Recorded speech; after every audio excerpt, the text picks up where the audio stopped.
தொடரும் மின்தடை பிரச்சினைகளுக்கு நிரந்தர தீர்வு காண புதிய திட்டத்தை உடனே அமல்படுத்த ஆணை பிறப்பிக்கப்பட்டுள்ளது.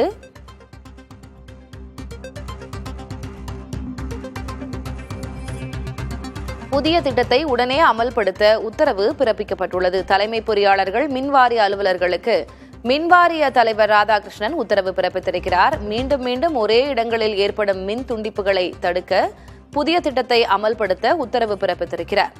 தொடரும் மின்தடை பிரச்சினைகளுக்கு நிரந்தர தீர்வு காண புதிய திட்டத்தை உடனே அமல்படுத்த உத்தரவு பிறப்பிக்கப்பட்டுள்ளது. கூடுதல் விவரங்களை வழங்குவதற்காக செய்தியாளர் சந்தானகுமார் இணைந்திருக்கிறார். சந்தானகுமார், என்ன உத்தரவு பிறப்பிக்கப்பட்டிருக்கிறது? விரிவான தகவல் என்ன? திலகவதி, தமிழகத்துல மீண்டும் மின்தடை ஏற்படக்கூடிய இடங்களை கண்டறிந்து அந்த இடத்துல மீண்டும் அதாவது மின்சாரம் வழங்குவதோடு மட்டும் நிறுத்திக் கொள்ளாமல் பிரச்சனைகளை கண்டறிந்து முழுமையான தீர்வுக்கான நடவடிக்கைகளை மேற்கொள்ள வேண்டும் என்று தமிழகத்தில் இருக்கக்கூடிய தலைமை பொறியாளர்கள் மற்றும் மின்வாரிய அதிகாரிகளுக்கு ராதாகிருஷ்ணன் IAS இன்று காலை கடிதம் ஒன்றை அனுப்பியிருக்கிறார். அதுல தமிழகத்தில் முழுவதும் மீண்டும் ஒரே இடங்களில் ஏற்படும் மின் துண்டிப்புகளை கண்டறிந்து நிரந்தரமாக தடுக்க ரிப்பீட் ட்ரிப்பிங் எலிமினேஷன் புரோகிராம் திட்டத்தை உடனடியாக அமல்படுத்த வேண்டும் என்று அந்த கடிதத்தில் குறிப்பிடப்பட்டிருக்கிறது. தமிழகத்தில் தற்போது 3.5 கோடிக்கும் மேற்பட்ட மின் நுகர்வோருக்கு பெரும்பாலும் தடையற்ற மின் விநியோகம் வழங்கப்பட்டு வருவதாகவும், இருப்பினும் சில துறை நிறுவனங்கள் மின் வழித்தடங்கள் மற்றும் மின் வலையமைப்புகளில் தொடர்ந்து மீண்டும் மின்தடை ஏற்படுவதை சுட்டிக்காட்டுகிறார். இத்தகைய இடங்களை கண்டறிந்து அதன் மூல காரணத்தை அறிவியல் ரீதியாக ஆய்வு செய்து நிரந்தர தீர்வுக்கான நடவடிக்கை எடுக்க வேண்டும் என்று அந்த கடிதத்தில் தெரிவிக்கப்பட்டிருக்கிறது. கடந்த 6 மாதங்களில் அதிக அளவில் மின்தடை ஏற்பட்டது.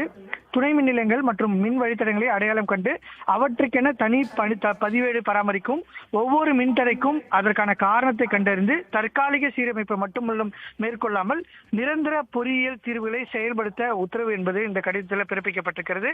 மின்தடை சம்பவங்கள் தொடர்பாக மின் உற்பத்தி, மின் பரிமாற்றம், மின் பகிர்மானம், பாதுகாப்பு திட்டமிடல் உள்ளிட்ட அனைத்து தொழில்நுட்ப பிரிவுகளும் ஒருங்கிணைந்து ஆய்வு நடத்த வேண்டும் என்றும், தேவையெனில் உபகரண உற்பத்தியாளர், தொழில்நுட்ப நிபுணர்கள் மற்றும் கல்வி நிறுவனங்களில் ஆலோசனையும் பெறலாம் என்றும் தெரிவிக்கப்பட்டிருக்கிறது. இதற்காக மாநில அளவிலான நிபுணர் குழு மற்றும் ஆராய்ச்சி மற்றும் மேம்பாட்டு குழுவும் செயல்படும் என்று அறிவிக்கப்பட்டிருக்கிறது.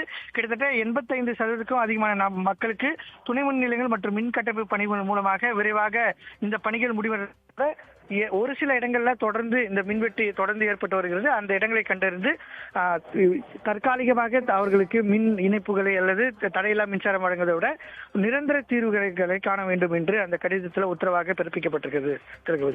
விவரங்களுக்கு நன்றி சந்தானகுமார்.